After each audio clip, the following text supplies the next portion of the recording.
গুরুত্বপূর্ণ কথা নিয়ে আসলাম। জানি ভিডিওটা দেখে ঠেলা মারবেন, তারপরও বলতে হয়, কারণ আমরা জেনে যাই, আমরা সেখানেই অন্যায় করে ফেলি, তো আমাদের কেউ দেখতে পারে না। যদি দেখতেই পারতো তাহলে ভিডিওটা ঠেলা মারতো না, তাহলে মানুষের দ্বারের কাছে যায় যদি দিনের দাওয়াত নিয়ে গেতাম, তাহলে ধাক্কায় খেদাই দিতে পারতো না, বলতো না যে কোনো টাইমে ঢুকে পড়ে। ভিডিওতেও অনেকেই অনেক কিছু বলে, তাতেও কোনো সমস্যা নেই। যাই হোক, আমরা যে কথা নিয়ে আসলাম আমি ভিডিওতে, আমরা অনেকেই আছি সুখ পেতে চাই, কষ্টতে কেউ থাকতে চাই না। সুখ কে কে চাই আর কষ্টতে কে কে থাকতে চাই? সুখ তো আমিও চাই, কেউ তো আমরা কষ্ট পাওয়ার জন্য আসি নাই, সুখে থাকার জন্য তো সবাই চাই, তাই না?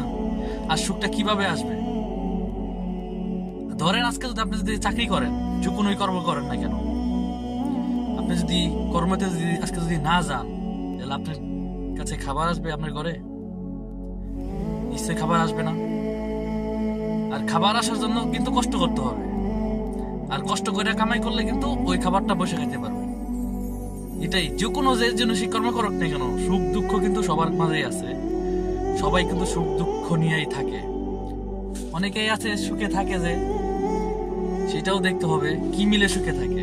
কেউ কত দিক দিয়ে সুখ, টাকা পয়সা গাড়ি নারী সব দিক দিয়ে সুখ।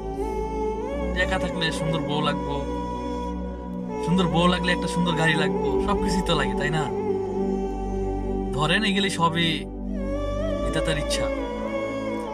আপনি এই পৃথিবীতে সুখ করলেন, আপনি যদি এই পৃথিবীর সুখ কই চললা, কতটুক পরিমাণ সুখ করতে পারেন, কতটুক?